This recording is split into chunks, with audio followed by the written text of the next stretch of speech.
So the same idea of what Sate did with her digital credentials, but we're looking into as well ensure the content of the courses for party.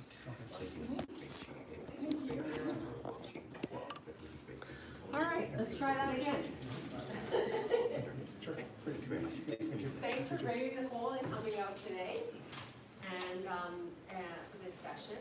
I'm so happy that Mike came all the way from Calgary, even though the roads were awful, hopped on a bus and came instead of driving. Mike is with ATB. He's the director of their product innovation team, and he has been with ATB for 2 years.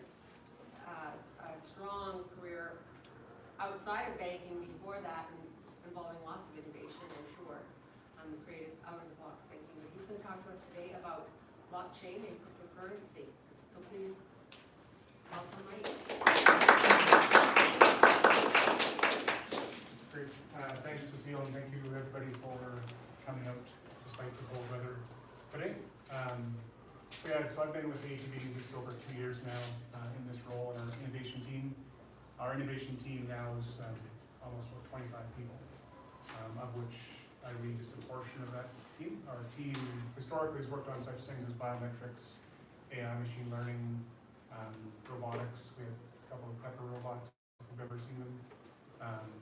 Our team as a whole has been involved in quite a few different areas of innovation. In my time on the team, I've strictly been focused on blockchain. So 2.25 years now, all I do day in, day out is think about blockchain, think about ways in which we can use it to make a difference. So kind of fortunate to have that kind of leeway and position, and ATB is a great company. And a great environment to be a part of that type of innovation. ATB, globally has been trying to be very active on the tech side of it. It's trying to ensure that we're using technology to the very best possible, and that's in order to ensure kind of our future.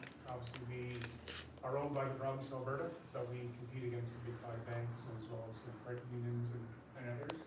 Within North America, we're I think one of only 2 government-owned banking organizations. But we're still competitive. We still need to be profitable. We still operate the same way most other banks. But we also know that unless we innovate, unless we really push the boundaries, we'll become replaceable in a matter of a few years. So we always keep that in mind and making sure we're pushing the envelope and doing things in new and innovative ways. So in my role, again, focused on blockchain, the basic thesis that drives the work we do in this space is that banks will no longer control the flow of money and more.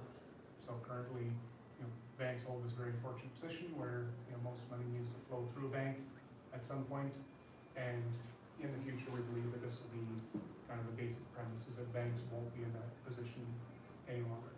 So if we work backwards from this thesis, then how can we change the way we're doing things? How can we get involved in new business models? And how can we leverage blockchain to make a difference in what we're doing? And I think banks globally have felt this for a while. Bitcoin obviously been around just over 10 years now, has been a direct threat to the banking industry, or the concept of Bitcoin. So if we assume that this decentralized world progresses, then we need to be prepared for that state in which banks won't be in control. And then there's even more than just money. We'll get into some ideas around that as well. So that's what drives what I do, what drives kind of decisions I make, and what drives some of the experiments that we do and the work we're involved in. If you have any questions along the way, just hop in and shout them out. So, with this in mind, it's freezing. And it's frozen by the window. Oh, let's move it. Check this easy.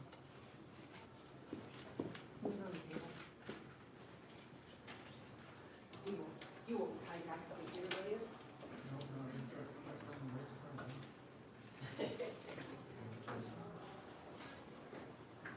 Maybe because I'm offline.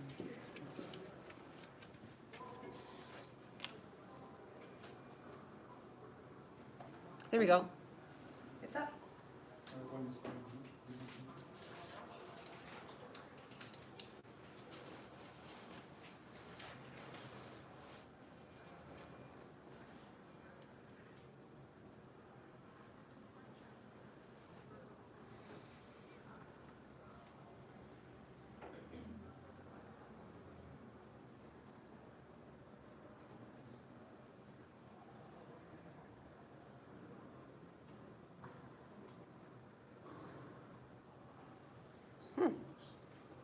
There we go.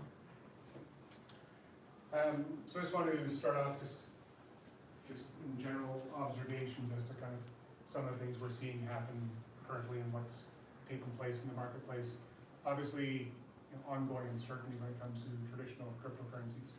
So I'll talk a bit more about cryptocurrencies later on and what we're doing about them, but obviously the last 12 months has been chaos in the space, people not certain about the value. And I think what it's causing is it's helping in some ways to kind of get rid of a lot of the cryptocurrencies that shouldn't be there. I believe that there are cryptocurrencies that will be around for a long time, and there will be new ones that will come about, but there's been a lot of cryptocurrencies that have just sprung up over the last couple of years that this down market that's happened will help get rid of, and that's a bit necessary because of the chaos and uncertainty. And I believe that cryptocurrencies do have a role, but I think that the last 2 years of the speculation has taken away their utility. And I say, like, Bitcoin used to have utility when you could buy drugs and have people killed with it through the Silk Road, but now that utility is gone because main use of Bitcoin is speculation and people just trying to make a buck on the hopeful rise of Bitcoin, right? So it's lost its utility, and that's where newer emerging things like stable coins have come into play, where stable coins are more focused strictly on utility rather than being focused on the speculation in the value of the actual currency. So those are a couple things happening. ICO chaos is calming down, so the overall initial coin offerings that were taking place in 2017 and beginning of 2018 have really quieted down, and that's again good from my perspective because personally I believe that 80, 90, some very high percentage of ICOs were on the order of scams, if not just poorly managed funds that weren't really well managed. And I'd rather see a business move their business model forward before being able to raise $20 or $100 million in the market. So I think the ICO craze was ridiculous, and this period of time over the last 12 months, I've seen that chaos diminish significantly, as well as all the ICOs that did raise their $100 million, say a year ago or a year and a half ago, they've now seen their funds actually diminish significantly if they've kept them in the actual cryptocurrencies in which they raise the funds. So I know it's a balance that they do of selling off some of their crypto and getting into fiat, but for the most part, that's a lot of money that transacted throughout the marketplace that is just gone. And for most ICOs, won't go anywhere at all. Stable coins I touched on. I do think this is an important trend that's taking place. Stable coins are, if you're not familiar with them, they're pegged to something else. So the US dollar or gold or a basket of other fiat currencies. And that way, the actual value of something like a different stable coins is pegged to the US dollar. So if we're transacting in US dollars in our business, we can use that US dollar pegged stable coin to interact and send funds to each other. So that maintains the utility while taking away the speculation. You can still speculate on a stable coin the same way you speculate on, on the US dollar. If you want to, buy US dollars because you think they're going to go up in value, that's great. You can go ahead and do that. So stable coins have that function, but they're a lot more useful when it comes to actual utility from a transactional perspective. What I call the productization of blockchain protocols. Really, you've seen a lot of maturity, or we've seen a lot of maturity take place in the last 12 months in particular on what I call enterprise-grade blockchain protocols. So Corda, Hyperledger Fabric, some of these mainstream blockchain protocols have really started to mature, and the market is seeing that the actual core protocol at the base of them is actually becoming more stable. Now what we have to see is the actual commercialization and actual use cases built on top of that, of which we're seeing a bit of a more happening, and I think 2019 is going to be the year, they say, but there's still lots of work to do to actually see enterprise solutions grow in scale. Maturization of ecosystems. So I think this, to me, this is one of the areas I'm most passionate about, is really understanding the ecosystems, understanding who the players are, because by nature, by definition, a blockchain is meant to bring together a disparate group of organizations or entities in a decentralized way and help them work together. And historically, I don't think enough emphasis has been put on understanding ecosystems and understanding how you move an ecosystem through adoption. If you look at other software or technology plays, historically, one organization can say, we're going to go after machine learning or AI, and we're going to be experts in this, we're going to make our business better because of it. Or big data, we're going to go after big data, we're going to make our business better because of it. In a blockchain environment, that's not the case. You actually need several organizations to go together, including your competitors. So you need this ecosystem of organizations to move together in order to achieve the ultimate benefit of that. So I'll come back to that at the end of the slides as well. Just some quick stats. I captured that top left one, February 21st or 28th, 2018, and this is end of December 2018. And just some things of interest, maybe, in February, the weekly mining revenue was $142 million US, and now it's $55 million US. So the whole mining craze, building a lot of large industrial scale mining equipment, now the piece of the pie is a lot smaller. So it's a third of what it was, or almost a third of what it was at that time, just because of the value of Bitcoin, right? So that's because the value's gone down, the actual mining revenue has gone down that much. Therefore, the economic models built around mining have dramatically shifted. We were seeing Alberta as actually being a global leader in mining operations last year. There's a big movement to Alberta because of low natural gas prices. And what was happening was they were basically building industrial scale mining facilities at the source of natural gas. So they would actually, at well sites, put in mining rigs and burn the natural gas, make electricity, drive the mining equipment. So that was a major shift that happened throughout last year. That was a big shift from Quebec, where beginning of last year into the previous year, Quebec was a big hotspot for mining because of hydro. So they had struck deals with Hydro-Quebec to get very cheap electricity from hydro operations. And then the Quebec government, or Hydro-Quebec, started backtracking on that and jacking up the contract rates for the electricity. So there's a big move from Quebec to Alberta taking place. In Alberta, you're just buying the natural gas, or it's actually oil and gas companies putting mining equipment right on their well site because they can get more through Bitcoin than they could actually selling the gas. Because selling the gas, you have to put it in a pipeline to get it to market, and they can just burn it right on site and make Bitcoin. So there's actually a big trend that took place, but again, that's calmed down quite a bit. The other, the number of new Bitcoin traded, that's stable, right? Because that's the algorithm of the Bitcoin network is basically, how many Bitcoin get created in any given time. So each week, there was 13,000 Bitcoin that week and 14,000 here. So not a significant difference because of the algorithm of the Bitcoin network. So actual transactions, so average transaction here, $1,700, there, $8,500. So the actual transaction sizes have gone down significantly. Number of transactions actually hasn't changed that much. So 1 million Bitcoin transactions that week, and here it's almost 900,000 Bitcoin transacted across the network. So still seeing volume happening, but for different reasons, obviously, than it was previously.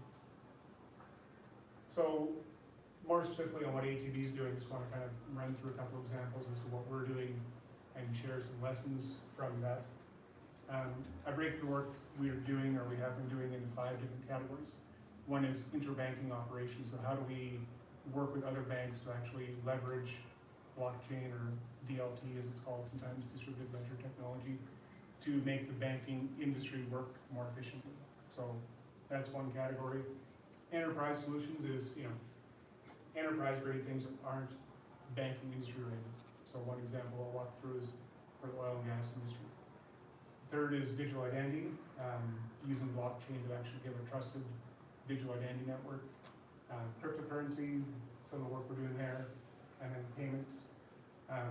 So in this space, these are some of the partners we've worked with, as well as the technology. So on the interbanking operations side, so Ripple, if you've heard of Ripple, company created for global payments. So they created a protocol and a way to actually transact between banks globally. We were one of the first banks globally to test Ripple back in June 2016, so almost 3 years ago. We sent $1,000 to a bank in Germany and has received, confirmed, complete in 10 seconds. So the Ripple network, the protocol, the way it worked, did facilitate that versus a wire transfer normally taking 3 to 5 days. So that worked, but at the time, it was, the analogy would be that we had a fax machine, the bank in Germany had a fax machine, we sent a fax and confirmed that faxing works, but nobody else had a fax machine, so it wasn't very useful.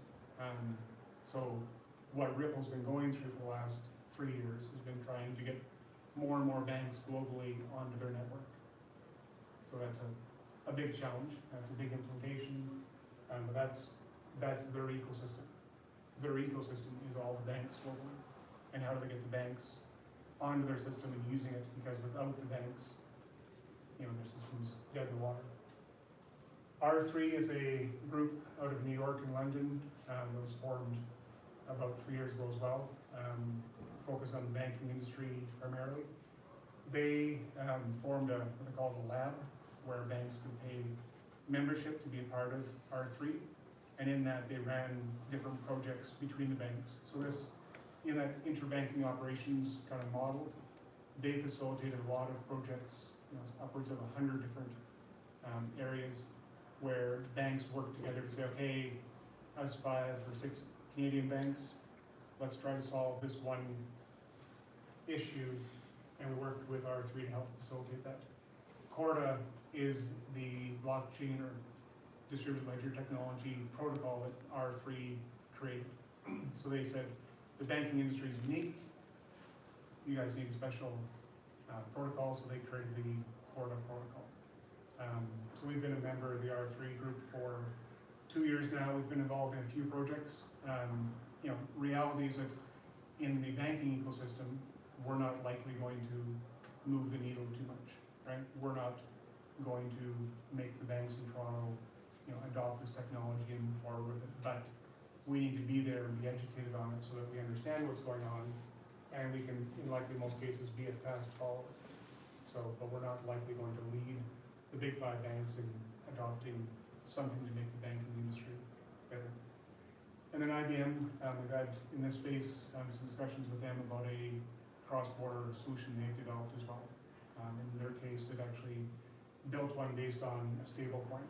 So they built a stable coin based cross-border payment solution. Same purpose as the Ripple one. Ripple, if you've heard of Ripple, also has XRP. Ripple's own cryptocurrency is called XRP. The two aren't always connected. You can use Ripple's network and send money globally without using XRP, or you can use their cryptocurrency to do that.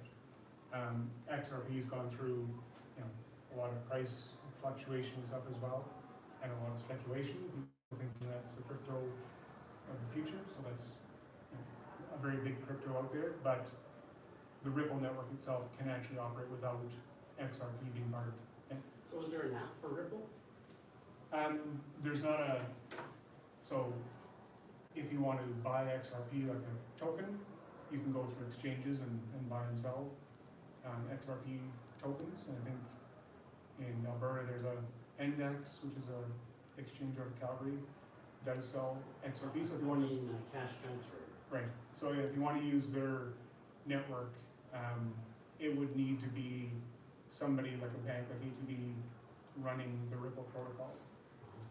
Or there are other companies, just trying to think right now, like a Western Union. I don't know if they're working with Ripple, but a Western Union could be somebody who could choose to. Ripple is in direct competition with Western Union, right? So Western Union could choose to implement Ripple as an example. So then you go through Western Union, they would use that protocol to make their money movement happen more efficiently. I forget, recently I've heard a couple people who are using Ripple for that type of thing, but you wouldn't, as a consumer, you would never just deal directly with Ripple. Somebody would implement Ripple and you would deal with them. So basically, utilizing the Ripple network, you have a new bank account with the ATB, and you transfer money to any bank around the world, and it won't be any need for intermediate bank in the traditional system for switch or SWIFT system, right? You won't be, you will go directly to bank account, or? Yeah, so the two banks still need to agree on the foreign exchange, and that's where XRP sometimes gets used. So in the case of when ATB sent the funds to Germany, for example, we agreed with that bank what the foreign exchange would be, and that one of us was going to facilitate that. Like, one party still needs to always provide foreign exchange, and that's why XRP sometimes is meant to be, well, if I hold XRP and you hold XRP, then we'll do the calculation to convert Canadian to XRP. We'll just exchange our XRP, and you'll convert the XRP to euros. So that can happen. So the one who holds the RSFP will be like an intermediate bank in the traditional SWIFT transaction. Right. Like before, it used to be a bank in the middle to Right. do that. Yeah. And with SWIFT, there's also kind of other intermediaries that are providing checks and balances along the way. Basically, in the SWIFT to Ripple comparison, the SWIFT network provides the trust and the certainty that the transaction is going to actually move through the system. And with the Ripple network, the protocol allows that confirmation and communication to happen more efficiently. What are the advantages of the Ripple network and XRP over decentralized currencies? Yeah, so generally not a lot of difference in some ways, except that Ripple's being designed in kind of a bank-friendly, enterprise-friendly way. So it's meant to be the banks that are using the Ripple protocol. And so if you think back 3 years, yes, Bitcoin existed, yes, Ether existed, and these things existed, but there wasn't a good enterprise way, and the banks didn't want to touch Bitcoin. So Ripple basically created a completely separate decentralized network. And within the Ripple network, there are validators and other methods that are similar to a Bitcoin network. It's not mined, but it's got its own consensus algorithm. So, so in some ways, not a lot of difference, but in other ways, the main difference is that they built it to be bank and enterprise friendly, to make it so that the banks would be comfortable getting on the network and not feeling like they were having to deal with Bitcoin. So the next area, enterprise solutions. We did a project with IBM a year and a half ago, building a Hyperledger Fabric. So Hyperledger Fabric is another protocol. So much like Corda is a protocol, Hyperledger Fabric is a protocol. Corda and Hyperledger Fabric are probably the two leading enterprise-grade protocol solutions out there. And I'll get into that project a bit more in some more detail. The third area is around digital identity. We've been working with a company called Evernym, and the protocol is called Hyperledger Indy, and it's meant to be trusted digital credentials. So right now we live in this world where if I want to prove to you who I am, I either give you a passport or a driver's license. Even in an online environment, if you want to sign up for a crypto exchange wallet, you need to show them a picture of your driver's license, which is this kind of oxymoron or completely backwards way of doing things. This is focused on giving people digital credentials. And the concept here is what's called self-sovereign identity, which is putting the consumer at the middle of the exchange of credentials rather than us just being a participant in, call it a Google or a Facebook environment. Right now, you can log into many sites using your Google account or your Facebook account. In those cases, Facebook is giving you permission to use your Facebook account to log into some other third-party company's website, right? That's all based on using Facebook or using Google. In this case, it's putting the user, the consumer, right in the middle of those transactions and giving them control. Everybody else participates with that consumer, not the consumer being just another, I'll get more into that as well. We did a project with TELUS to test this out, another project with IBM as well. Cryptocurrencies, so in this space, when I first started, so 2.25 years ago, they're like, figure out blockchain, become an expert, help lead us forward, but don't worry about cryptocurrency. Cryptocurrency is bad, banks don't touch cryptocurrency. But a few months into it, I'm like, well, there's many businesses out there, many cryptocurrency related things are now mainstream and are going more mainstream, and how do we actually get and be a part of that mainstream movement of cryptocurrencies? And we looked at several different ways in which we can get involved. And the first way we decided was to actually just provide business banking services for cryptocurrency businesses, which doesn't sound like it's a big stretch. We're just opening up business bank accounts. We're not actually touching cryptocurrency, but examples would be mining operations or cryptocurrency exchanges. Those types of operations can't get a proper business bank account in Canada, period. More recently, one of the banks has opened up an account for a major exchange, but typically those businesses, what they would have done is open up a bank account as a landscaping company or whatever, and once the bank figures out that they're actually a crypto exchange, they would shut them down. So they would just sit there and go between account to account to account, trying to stay one step ahead of the banks, or when the banks found them out, they would do that. So back to my comment before about the Silk Road and the kind of history of Bitcoin, as I say, a lot of people are now trying to use cryptocurrencies in a very mainstream way and to be above board. You're not trying to be in the shadows, you're trying to be legitimate. So I worked with our risk and compliance team about a year ago and said to them, what are the real regulatory policy things that are preventing us from banking these cryptocurrency businesses? And they worked with me and went through and did their analysis, and they're like, there's nothing preventing us from actually dealing with cryptocurrency businesses except those businesses, because they're operating like a money processor, need to follow what we call KYC and AML, know your customer, and anti-money laundering. So as long as they are following the proper policies and procedures for know your customer, which is properly verifying who people are, running them through terrorist watch lists, those types of things, and anti-money laundering, which typically is based on transaction volume. If you do more than $10,000 in a day, then extra checks need to be taken place to make sure it's not money laundering. So that's a normal day-to-day thing for a lot of businesses. So we worked with these businesses, ensured that they put in place proper policies and procedures for KYC and AML, and then gave them proper bank accounts. So now we made their business legitimate and made it so they could actually operate without this fear of their bank account being shut down. I don't know if you heard the news Friday, Quadriga CX, which is one of Canada's, were you affected? No, I heard about it. Heard about it? One of Canada's largest exchanges shut their doors last week and filing for bankruptcy, and so they're closed. People I know that deal with them, basically they've not been able to get their money out for a few months now. So if you were trying to get your money out of your account there, you weren't getting the funds. And basically, you can read through the history of it and stuff, but the banks weren't comfortable. Most banks aren't touching cryptocurrency money, period.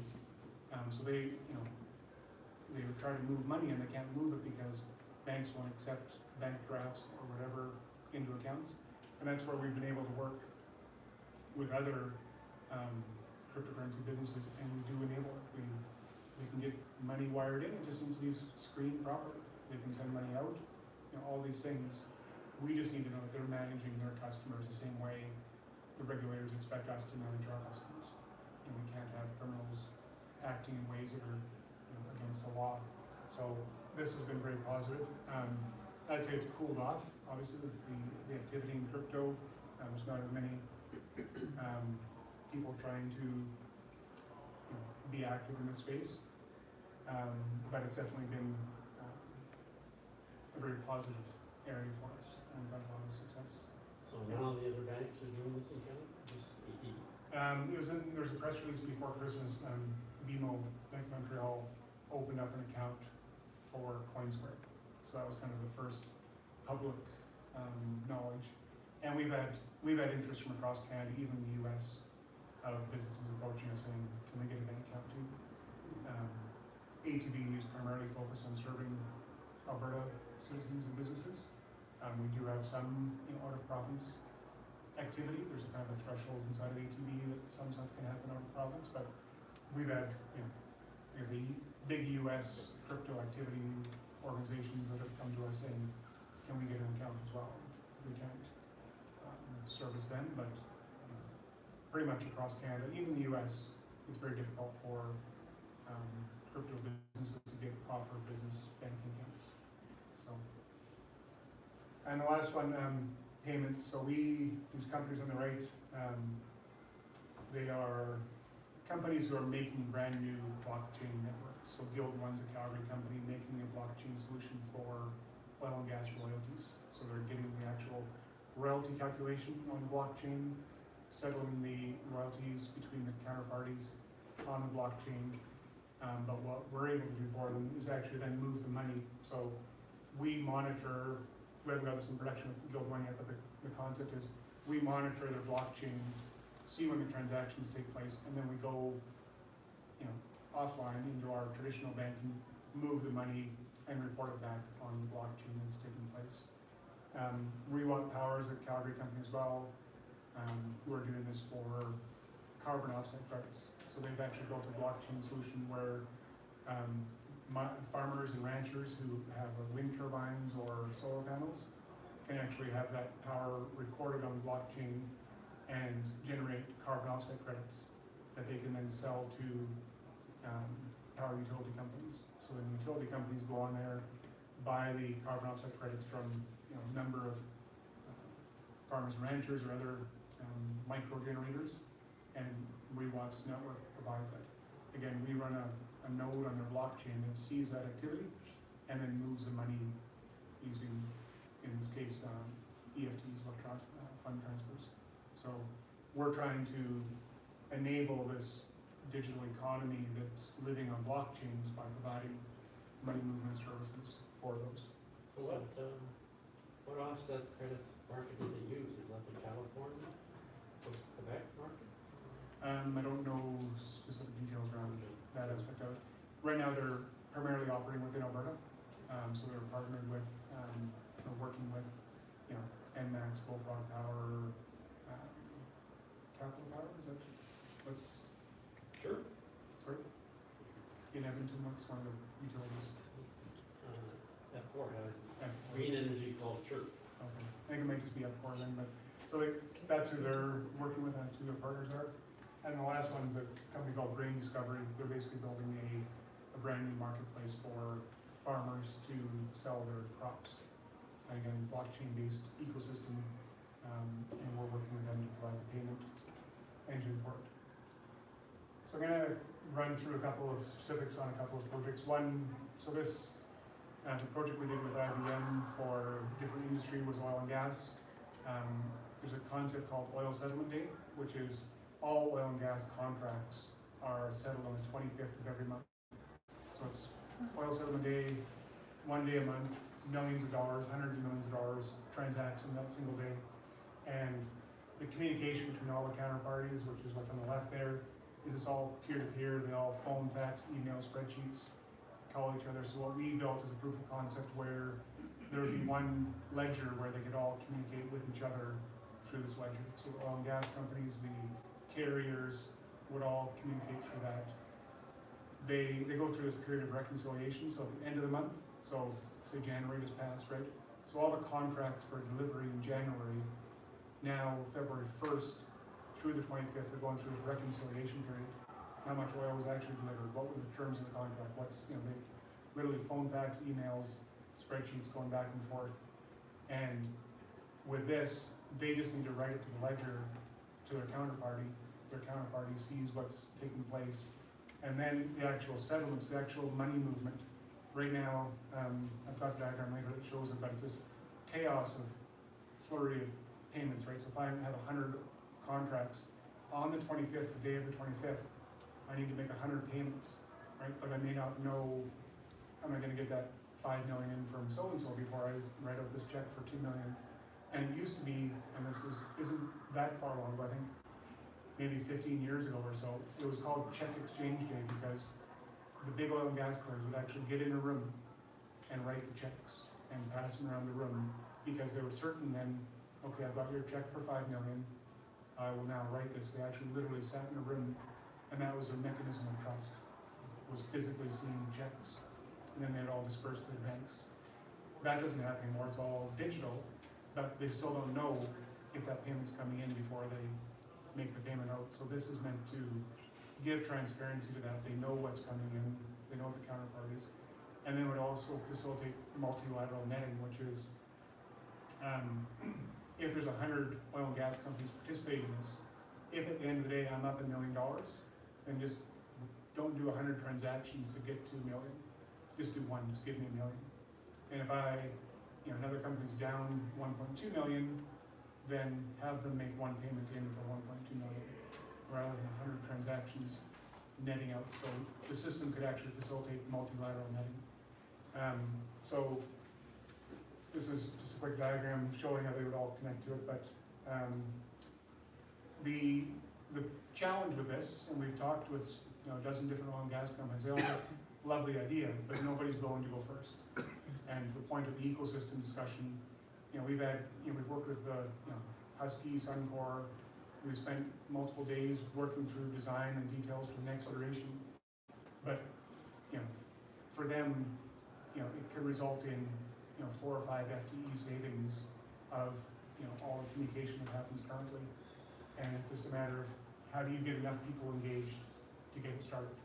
So this is an example of a very promising solution that the ecosystem isn't ready to move forward on, and we need probably 3 or 4 or 5 of those companies to move forward to make it happen. ATB did it as an exercise to kind of demonstrate value because we thought the Alberta economy and oil and gas, it was a natural fit for us.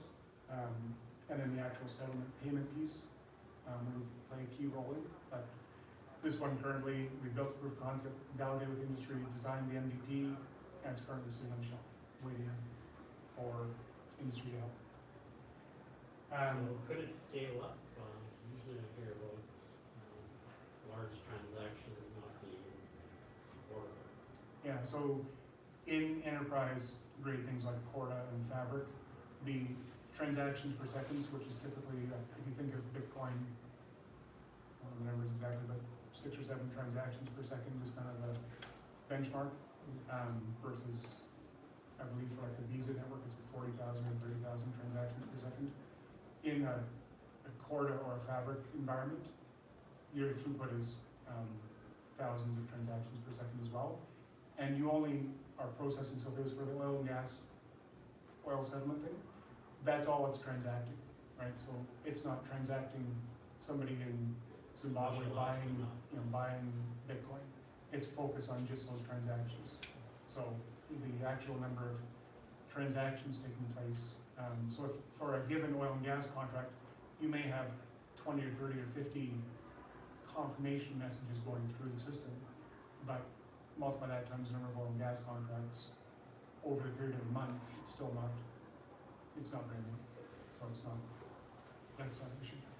The other one I wanted to jump into in some detail is the work we're doing on digital identity.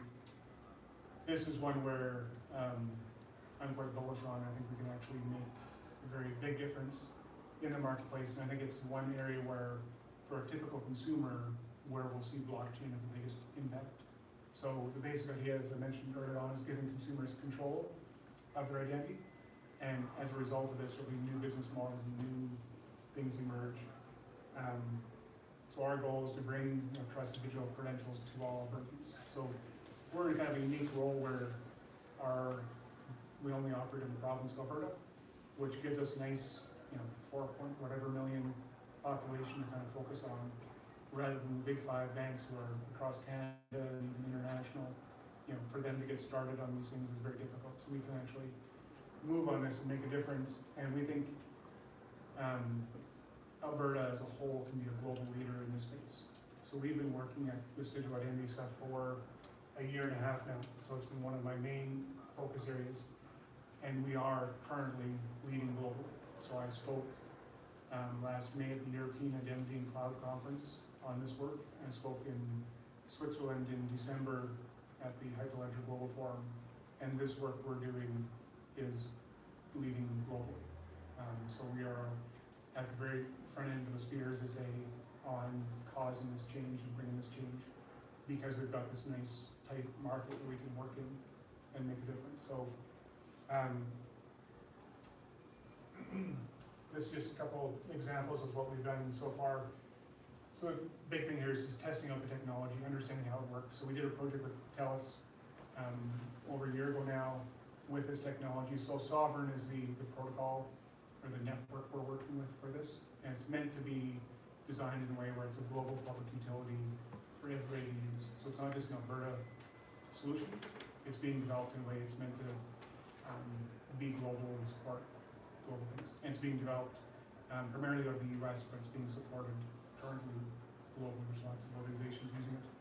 So in this case, ATB issued to this fake customer a bank account credential. And they then use that banking identity and credential to open up an account with TELUS. So we basically went through the exercise of defining what that would look like, and then TELUS verifies that credential was accurate. So the idea here is the consumer receives the credentials, and then they choose when to share them. And when they share them, so in this case sharing with TELUS, TELUS looks to the ledger to make sure it was not been tampered with. So they can check the cryptographic signature of that credential to make sure it is authentic. TELUS doesn't go back to ATB and say, hey, ATB, Mike said he's Mike and that this is account. They can just look to the ledger and say, is this been signed properly and not been tampered with? And none of the information is stored on the ledger. So from a global data perspective, so in Europe there's a thing called GDPR, General Data Privacy Regulation.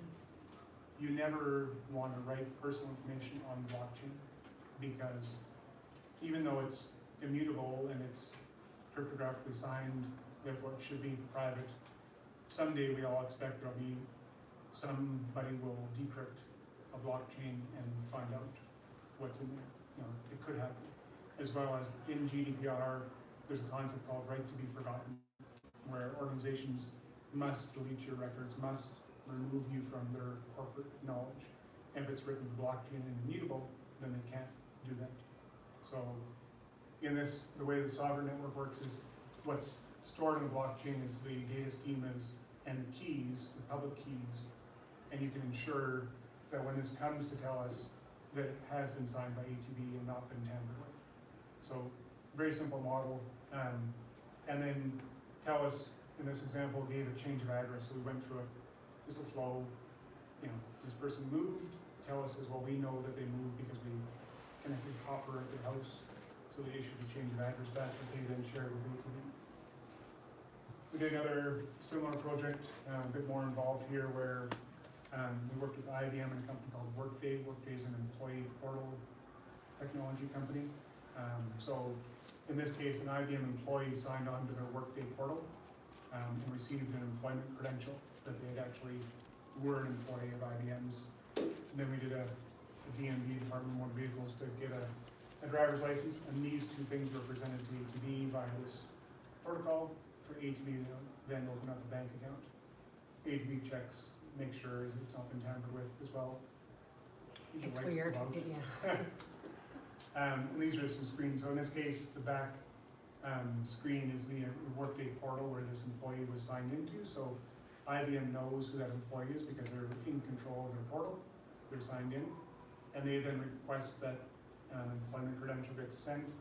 And this is the actual app that we're using. So it says here, IBM is offering you an employment credential, and here's the details of it. And then ATB is requesting, so ATB would like you to share your employee verification. So when you go to initiate that account opening, ATB is saying, well, we need proof of your employment. Can you please share it? So again, the consumer is at the center of that experience. They're the one choosing to say, okay, I'll go ahead and share that. And then we also then issue the bank account detail back to the consumer. They could then give that to their employer, for example, for payroll deposit.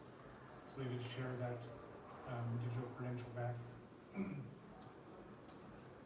So now the Alberta ecosystem, and back to my point about importance of ecosystems, we're now working with a group of organizations around Alberta. We held a workshop in December, one in Calgary, one in Edmonton.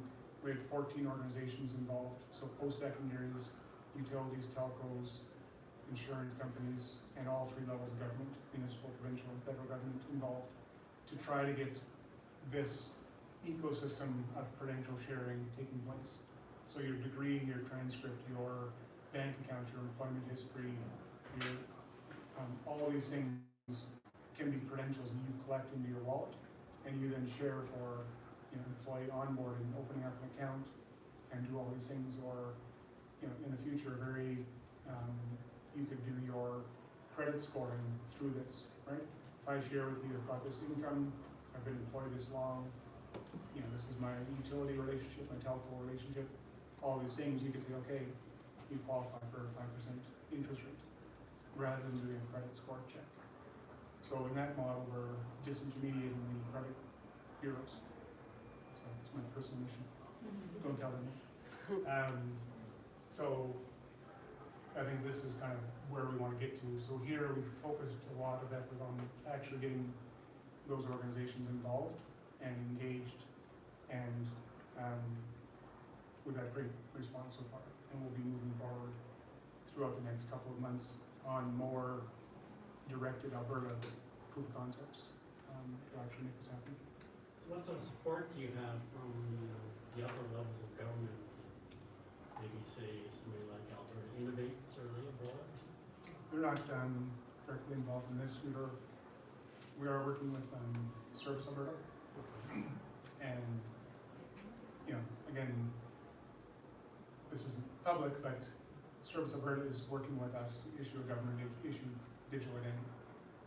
So they will participate in this, issue to us, issue to our consumer in the middle, a government issued ID that they would then use digitally to open up a bank account.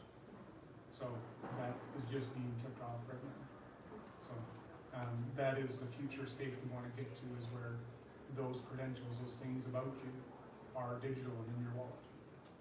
And that's what you do use going forward. So again, that isn't being announced, won't be announced, partially due to quiet periods during election times, but that's what we're working on with them. And then we're also going to be working with, obviously, the telcos, utilities, post-secondaries, on other simple flows, but to make them more and more real. Our goal, my goal for ATB is that by the end of this year, we'll be in front of real customers doing, limited release, production level use of this. And again, So that app you had with the employment company, did they actually interface with the government driver's license? no, so in this case, we just did a fake DMV and did that. Now, going forward, we'll do it for real. And in Alberta, the way, we're approaching it is it's a government issued ID, not a driver's license, because a driver's license is really kind of a artificial thing that we've started to use as ID because it's all we have. Like, it is the de facto government issued ID, but the fact that you're allowed to drive and the fact that it's ID are two separate things. So once you go into the digital world, you can now carry those two things separately, and it doesn't need to be more pieces of plastic. So all these things can all be in your wallet. So this is a diagram I mentioned for oil and gas. This is November 25th, a couple of years ago, but every dot's actually an oil and gas company, every line's a payment for an oil and gas contract.